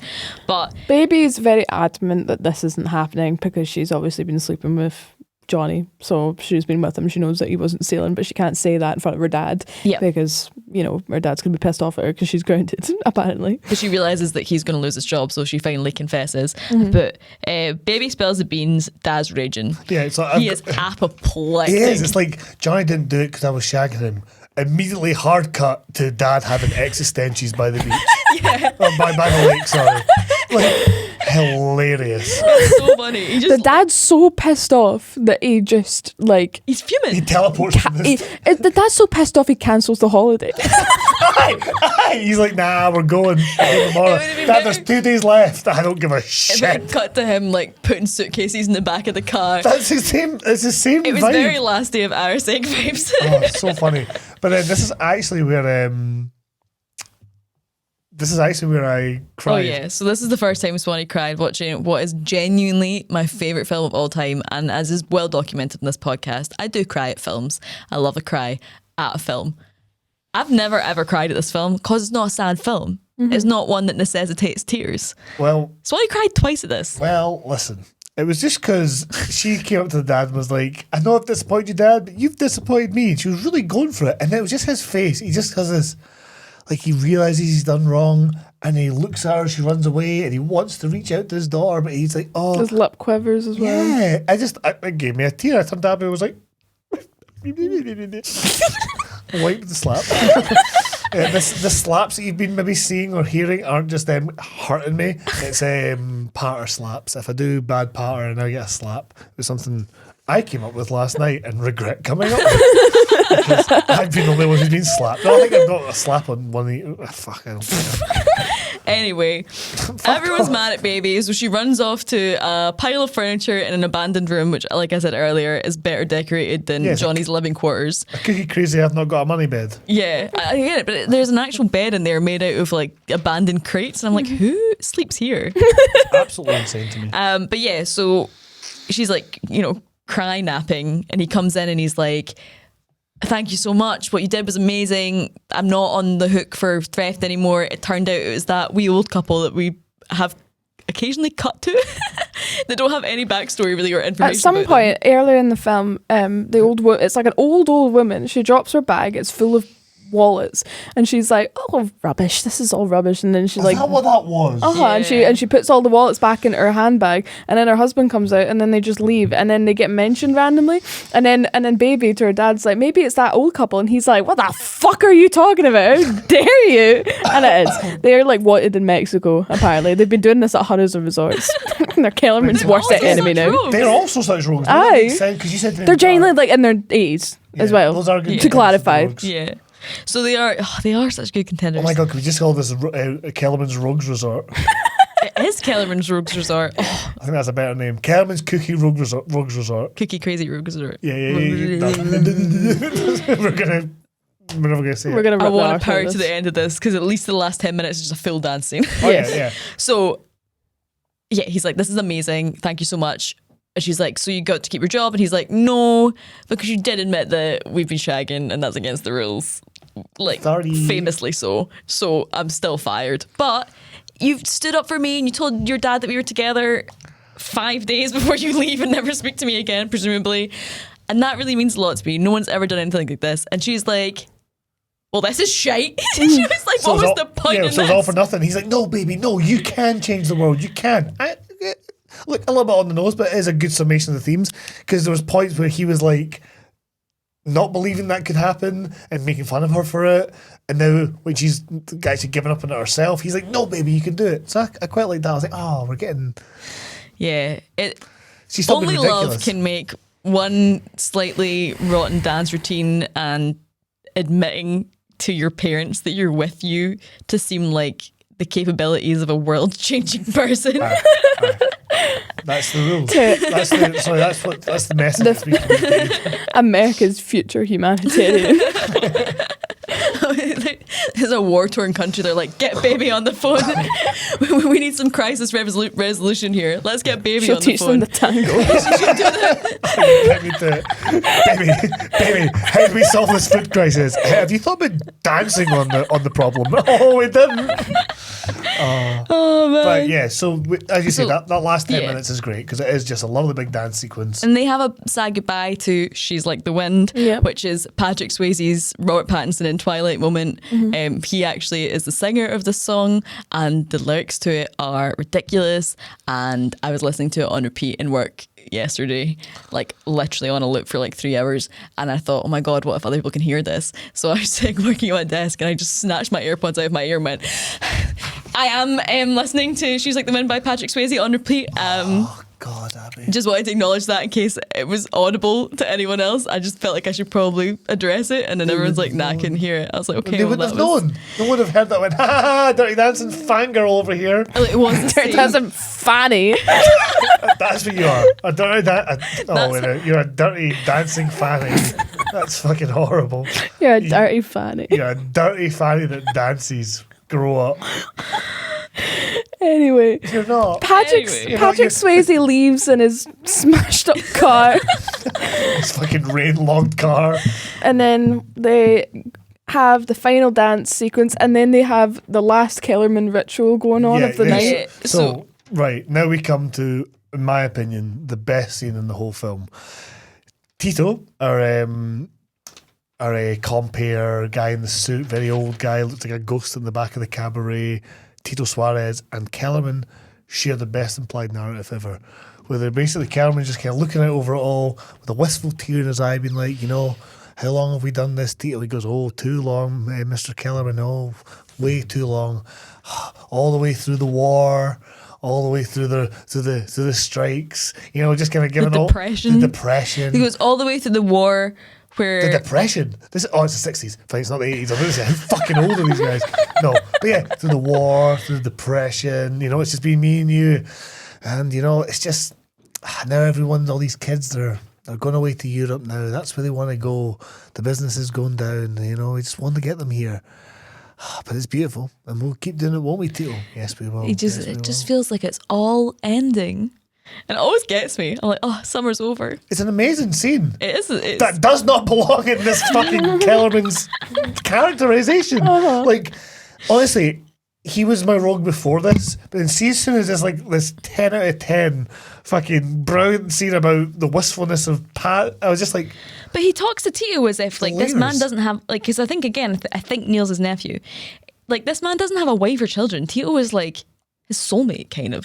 He's like, it's always been you and me, Tito. I don't mean in a romantic way, but he's just like, Well, I They're don't know, all- that ritual dance they have at the start, maybe that's sexual tension. yeah, I think Could it's tension. be. Well, it's homosocial definitely, but you get a wee bit homosexual. but the thing is, like, he literally, it's all a blurred line away. he is just like, to the war, to the depression, through whatever's coming next. It's always been you and me. I'm like, this is a lot of real estate emotionally at the end of this film to give to two characters who have either barely been in it or have just been an A arsehole. monster the whole way through. Yeah, there you go. Wild card theory. Tito's actually the one who's the brains behind everything. Kellerman's the fall guy. So yeah, we've got that amazing scene. Swanee's favourite. Robbie's Worth the revealed. entire price of the film. Robbie is Scooby-Doo mask revealed to be the true father of Penny's baby. Right as the Penny's baby. Yeah, I got confused there because the character's called Baby. Yeah. Right as Baby's dad has like handed him a check to help him through medical school, and then takes it off him and rips it up. So you're like, vindication. Because like, But the guy's like, as you said earlier, like literally, Robbie's in the all clear, and the only reason he fucks it, and the only reason that any of this gets found out isn't a He's character. like, here man, mind my abortion. That was fucking hilarious. Mate, you fucking help me out, big man. Here you go, eh? Cheers for Gentlemen that one. us, Next aye. time, eh, I'll get you a Boys speed club, dial. eh? And you're like, And he's Neil, like, what? Who's baby? again, Who's baby? But then Swayze shows up. Yeah. But the thing is, he didn't have the context that Robbie has revealed himself. No, he just showed up to be like, do you know what? Baby stood up for herself. I'm now standing up to myself in front of everyone, including Kellerman, and I'm Okay, going to fair. dance no matter what. The point I was going to make was that he was showing up and once again didn't say, oh, by the way, that wasn't Mal Wayne.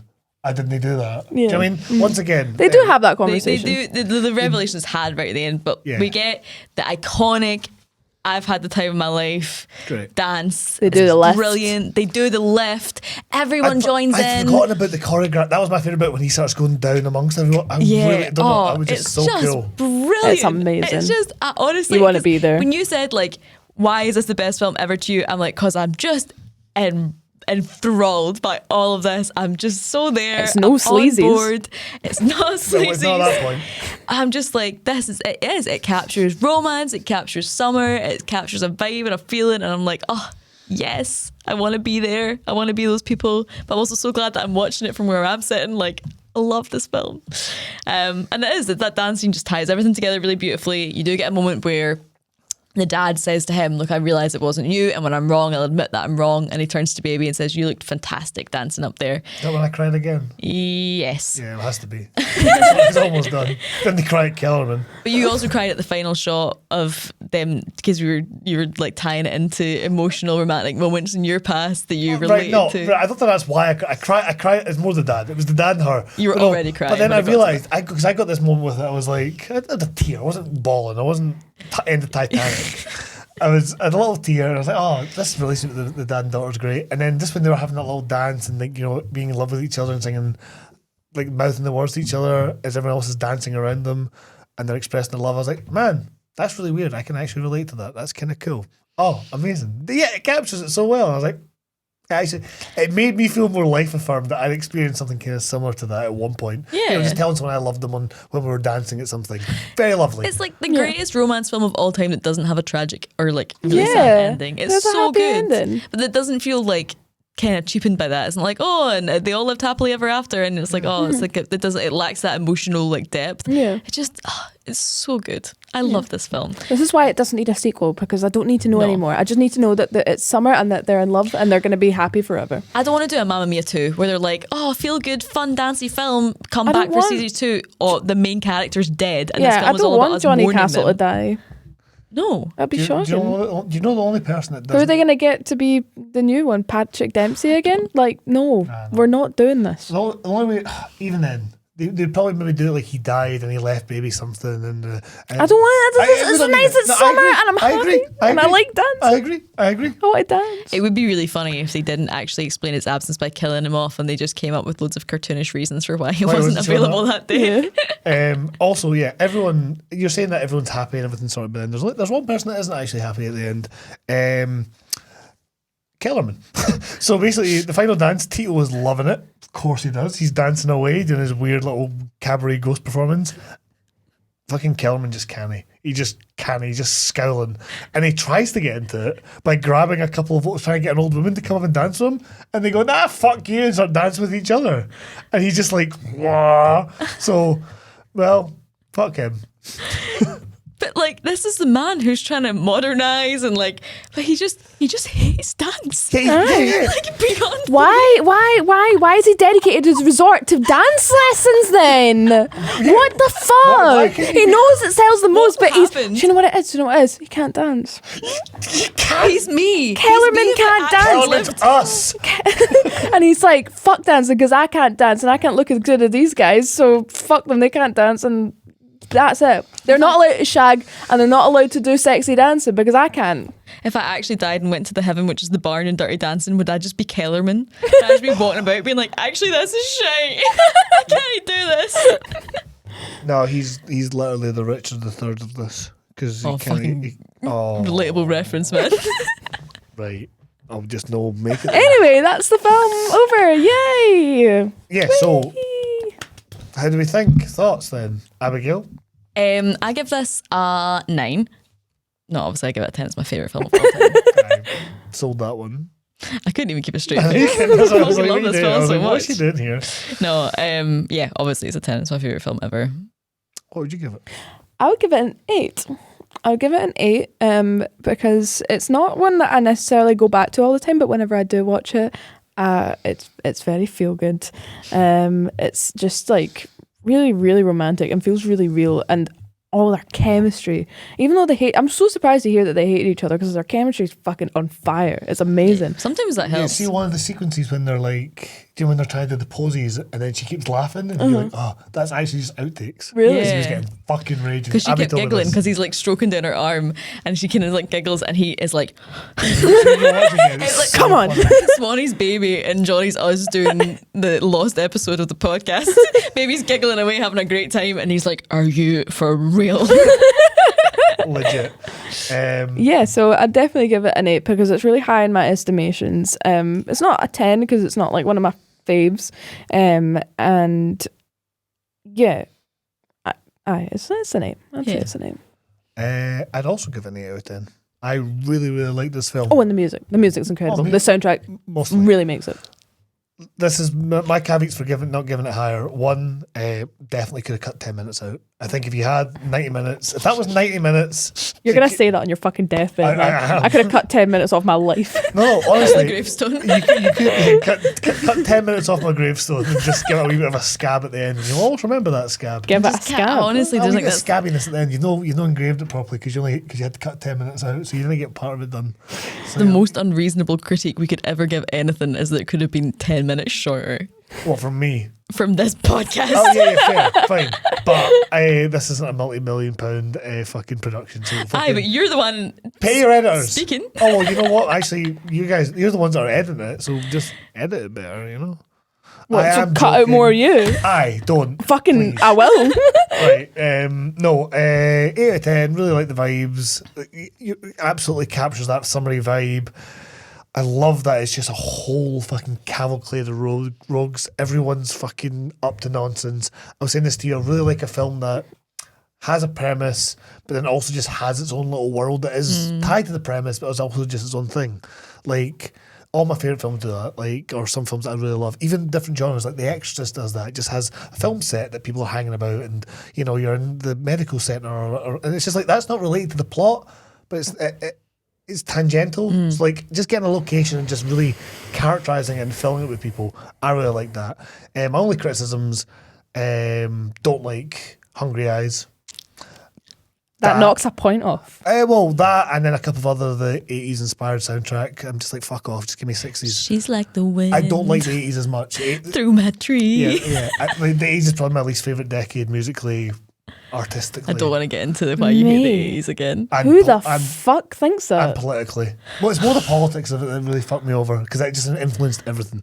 Anyway, I also had a lot of fun in the 80s. I know that much, but then I felt bad about it in the 90s. Anyway, so that, and I cut out some of the dance sequences a little bit, like 10 minutes, cut it down a wee bit, and that's it. And I cut some of that out. I was really surprised. Top 10 minutes of that Go fuck review. yourself. I know I really enjoyed it. I was surprised how much I liked it because when Swayze was first coming on, I was like, oh, here he is, fucking come on, Swayze. And by the end, I liked him more, but he's still not the best thing of it. Are you jealous of Swayze? No, I'm just more.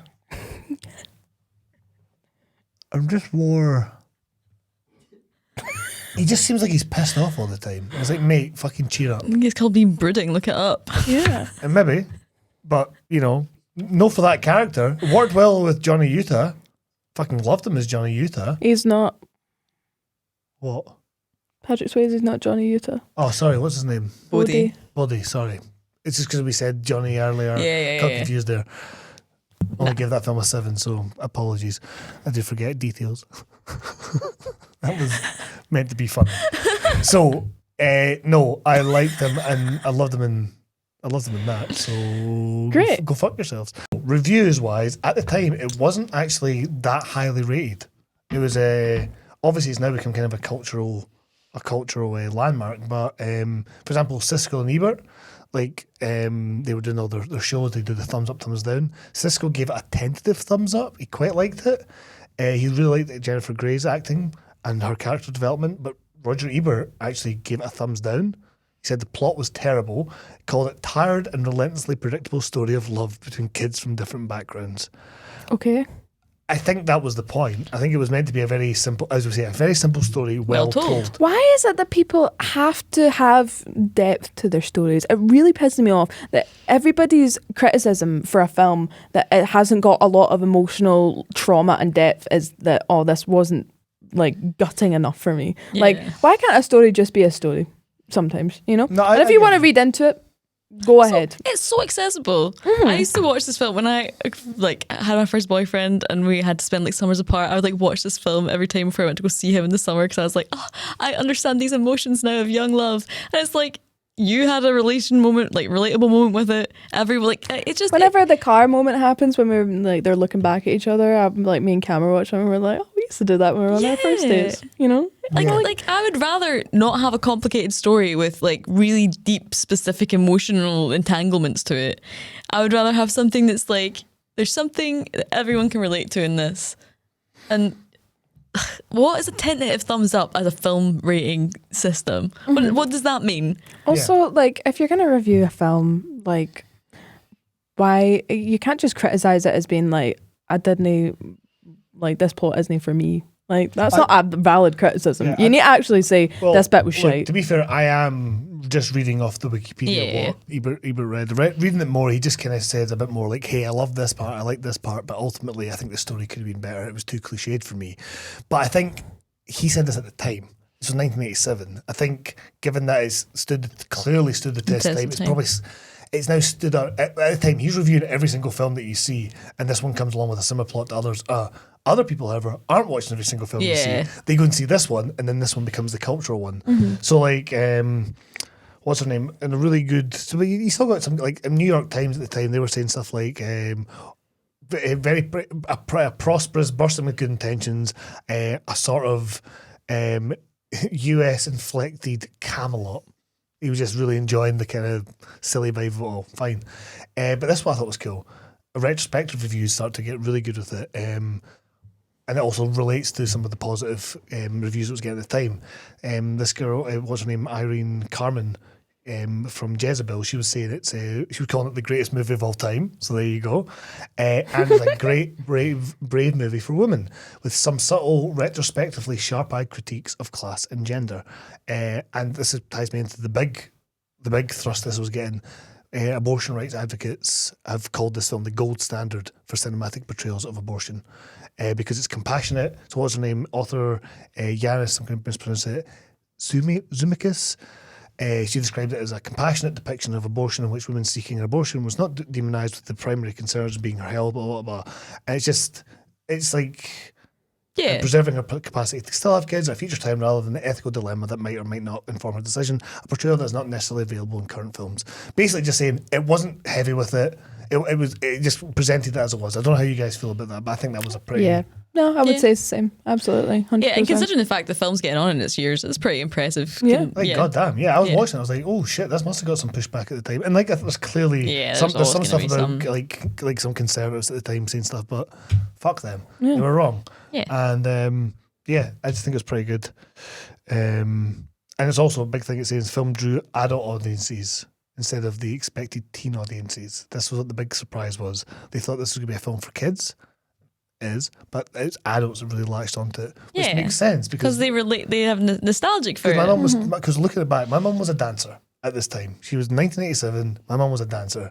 She was 24, 24 years old, and then she saw this film, and it was her favorite film for years. Yeah. She was a dancer. Met my dad through dancing. He didn't dance. He was a bagpipe player, but.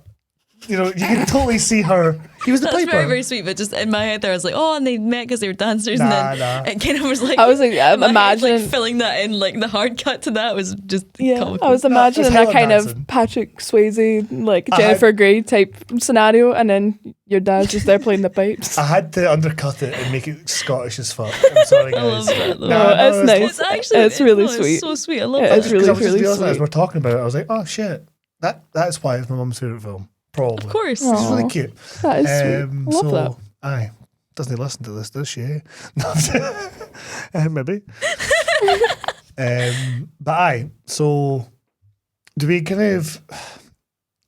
Yeah, I think those are kind of fair kind of comments. Yeah, absolutely. Yeah. And I think we've agreed that our Rogues Gallery is Kellerman. Yeah, 100%. Kellerman for Rogues Gallery. Yeah. I can't convince you for a wee double bill Tito Suarez. No, we can't do any more double bills. That was a one-off situation. And the promise at the time was that we're not going to do this all the time. Okay. Kellerman is the clear rogue. Yep.